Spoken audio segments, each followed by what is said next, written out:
Dear students, आज इस video के माध्यम से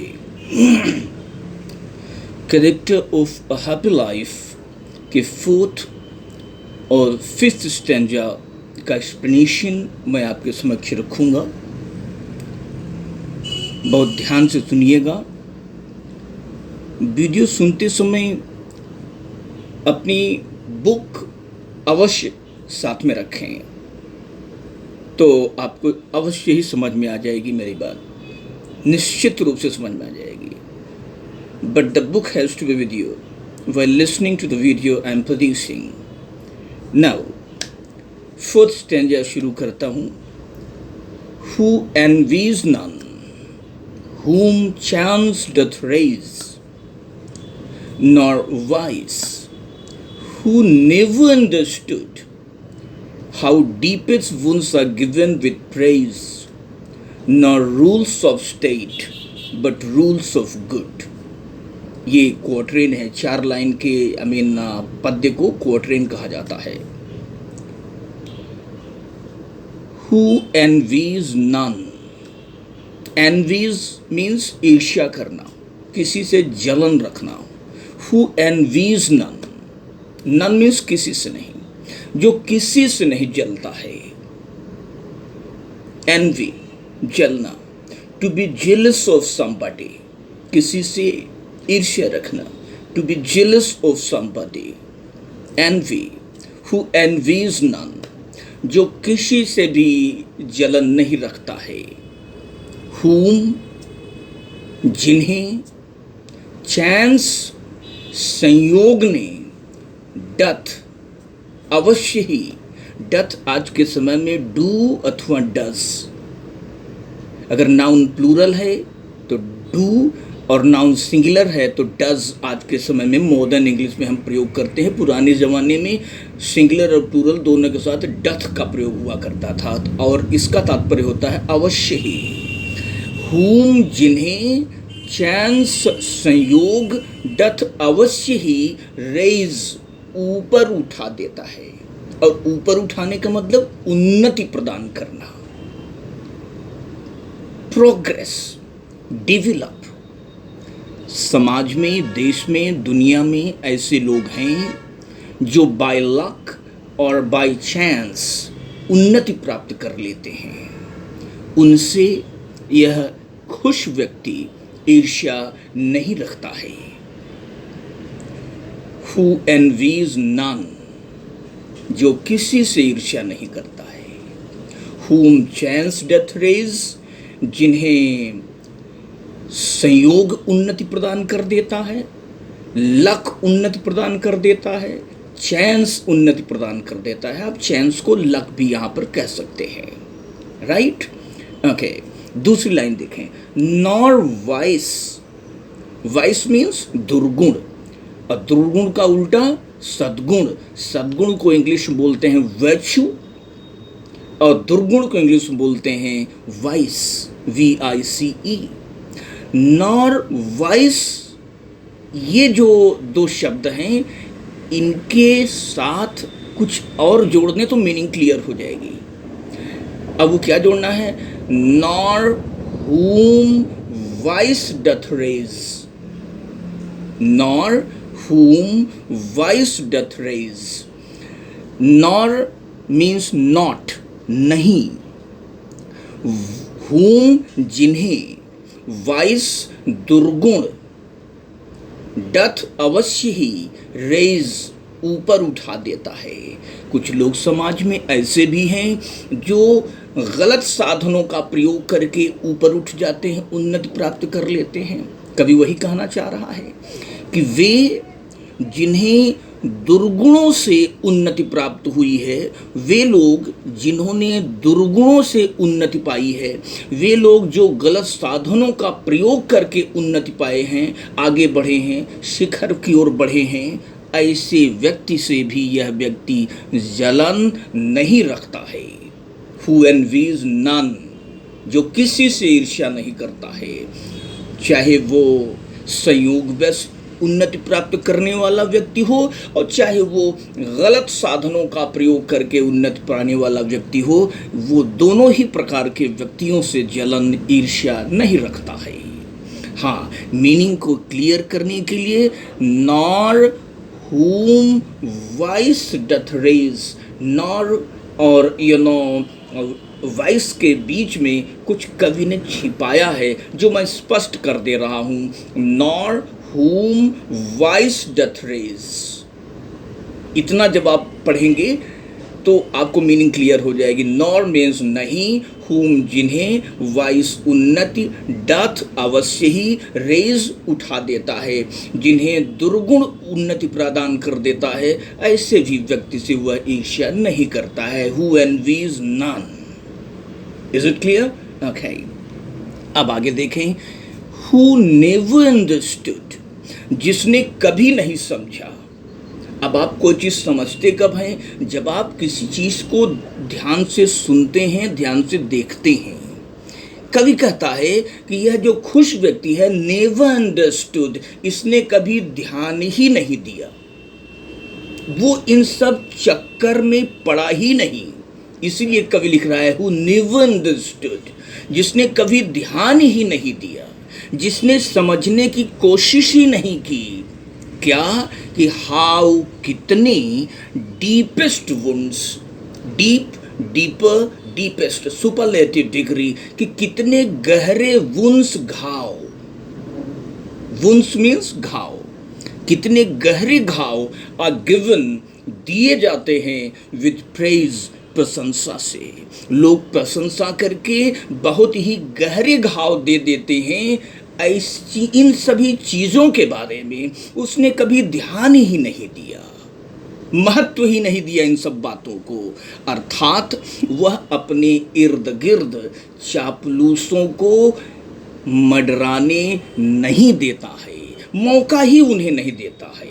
Who never understood, जिसने कभी महत्व नहीं दिया ऐसे लोगों को जो प्रशंसा करके गहरे घाव प्रदान करते हैं, पीठ में छुरा घोंप देते हैं, सामने आपकी प्रशंसा करते हैं और मौका मिलने पर पीठ पे छुरा घोंप देते हैं। ऐसे लोगों को उसने नेवर अंडरस्टूड, कभी नहीं समझा, अर्थात कभी महत्व नहीं दिया। हाउ डीपेस्ट वुंड्स, कितने गहरे घाव, आर गिवन, दिए जाते हैं, विद प्रेज, प्रशंसा से। नाउ चौथी लाइन देखते हैं, nor rules of state, nor नहीं, रूल्स नियम, ऑफ स्टेट राज्य के नियमों का पालन नहीं करता है। इसका मतलब क्या हुआ? इसका मतलब हुआ कि वह राज्य के उन नियमों का पालन नहीं करता है जो लोक हित में नहीं हैं,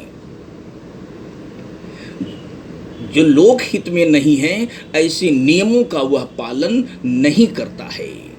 ठीक है, न रूल्स ऑफ स्टेट, राज्य के उन नियमों का यह खुश व्यक्ति पालन नहीं करता है जो लोक हित में नहीं है, बट लेकिन रूल्स, नियमों का पालन करता है, ऑफ गुड, जो भलाई के नियम हैं, जो कल्याण के नियम हैं, जो शुभ के नियम हैं, जो हित के नियम हैं, जो लोक हित के नियम हैं, उन नियमों का वह पालन करता है। लेकिन ऐसे नियम जो लोक हित में नहीं हैं, उन नियमों का वह व्यक्ति पालन नहीं करता है। वो कौन व्यक्ति है? Happy man. राइट। नाउ अब हम आपको इसी 4 पंक्ति की व्याख्या इंग्लिश में कर देते हैं। बड़े ध्यान से सुनिएगा और नोट कर लीजिएगा। Some people may reach high places not by their merit or ability, but by chance or by luck. On the other hand, there are many who rise to eminence or achieve distinction by adopting foul means. Foul means का मतलब गलत साधन। He is jealous of neither of them. The happy man does not follow the rules enforced by the government, if they do not live up to the interests of the humble people. He observes only those rules that promote goodness or righteousness and the well being of mankind. Well being means kalyan, hit, and the well being of mankind. Okay, the world abounds in deceitful people, deceitful धोखेबाज. The world abounds in deceitful people who wait for stabbing you in the back, although in your face they admire you sky high. The happy man does not praise anybody for his or her favor, nor does he want to be admired either. He calls a spade without twisting the truth. Call a spade का मतलब साफ साफ कह देना. A twist means ऐंठ देना. ये जो व्याख्या मैंने इंग्लिश में कही, इसको कई बार सुन करके नोट कर लीजिएगा, तो आपकी इन 4 पंक्तियों की व्याख्या प्रिपेयर्ड हो जाएगी. अब आइए हम लोग दूसरे स्टैंजा के बारे में, 5th स्टैंजा के बारे में बात करते हैं. Who God doth late and early pray, more of his grace than gifts to lend, who entertains the harmless day with a well-chosen book or friend. ये क्वाट्रेन है 4 लाइन का, बहुत ही सुंदर पंक्तियां हैं, ध्यान से सुनिएगा. हु जो, और ये जो कौन है? खुश व्यक्ति. यह खुश व्यक्ति प्रे प्रार्थना करता है, डथ अवश्य ही, लेट देर से, एंड अर्ली और जल्दी, देर सबेर. यह खुश आदमी देर सबेर ईश्वर की अवश्य अर्चना करता है, पूजा करता है, प्रार्थना करता है, वर्शिप करता है, हाथ जोड़ता है, विनती करता है, विनय करता है ईश्वर से. मोर ऑफ हिज ग्रेस, ज्यादा उसकी कृपा के लिए. देर सबेर, सुबह शाम, जब भी वह ईश्वर की प्रार्थना करता है, वह ईश्वर की कृपा चाहता है, देन गिफ्ट्स, उपहार की तुलना में, टू लेंड देने के लिए. ईश्वर उपहार उसे दे, इसके लिए वो सुबह शाम देर सबेर ईश्वर की प्रार्थना नहीं करता है. वह ईश्वर की प्रार्थना उसकी कृपा हासिल करने के लिए करता है, ग्रेस के लिए, गिफ्ट के लिए नहीं. लेंड मीन्स देना, गिव, राइट. नाउ जो व्यक्ति, यह खुश व्यक्ति, शाम सुबह, सुबह शाम, देर सबेर ईश्वर की प्रार्थना करता है, उसकी कृपा हासिल करने के लिए, न कि उपहार हासिल करने के लिए. नाउ हु एंटरटेन्स, यहाँ पर एंटरटेन का मतलब मनोरंजन करना नहीं है, बिताना, जिसको इंग्लिश में बोलेंगे स्पेंड, पास, PASS.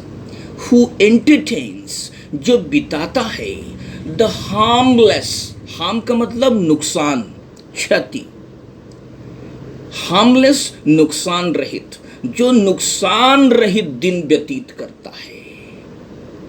नुकसान रहित दिन व्यतीत कब करेंगे आप? जब आप दिन भर अच्छे लोगों के बीच रहेंगे, अच्छे काम करेंगे. लेकिन यहाँ पर कवि क्या कह रहा है? कह रहा है कि यह खुश व्यक्ति नुकसान रहित दिन व्यतीत करता है. कैसे? कह रहा है विद के साथ. यह खुश व्यक्ति के साथ रहता है. और किसके साथ रहता है? तो कह रहा है वेल चोजन. वेल मीन्स अच्छी तरह से, चोजन चुनी गई, बुक किताब के साथ यह रहता है. यह खुश व्यक्ति अच्छे ढंग से बखूबी चुनी गई, सोच समझ कर चुनी गई उत्तम कोट की रचनाओं के साथ रहता है, और फ्रेंड अथवा बखूबी चुने हुए, सुंदर ढंग से चुने हुए उत्तम कोटि के फ्रेंड के साथ, मित्र के साथ अपना दिन व्यतीत करता है। और इसीलिए इस खुश व्यक्ति का जो दिन है वो हार्मलेस रहता है, नुकसान रहित रहता है। Who entertains the harmless day, harmless का मतलब नुकसान रहित, और day means दिन, right? और well अच्छे ढंग से, chosen चुनी गई, ये choose का थर्ड फॉर्म है, chose, chosen, right? और well chosen अच्छे ढंग से चुनी गई, चुनिंदा पुस्तक के साथ दिन व्यतीत करता है अथवा चुनिंदा मित्रों के साथ दिन व्यतीत करता है। That's why he enjoys a happy day without any harm, without any difficulty, right? That's it. अब आप इसी की इंग्लिश में व्याख्या सुन लीजिए। The poet wants the readers to pray to God daily whenever we get time, in the morning or in the evening. The prayer should not be performed for worldly gains. Worldly gains का मतलब सांसारिक लाभ, but for his blessings and mercy. The man should not hurt anybody at any point of time. He should spend his time either in reading good books or in the company of pious friends, pious people. Pious means pavitra, holy. Such a man shall lead a very happy life. ये आपकी English व्याख्या हो गई। इसको बहुत ध्यान से सुनिएगा, बुक सामने रखिएगा, हर डिफ़िकल्ट वर्ड मैंने आपको बता दिए। अब आपके लिए ये फोर्थ फिफ्थ स्टेंजा समझना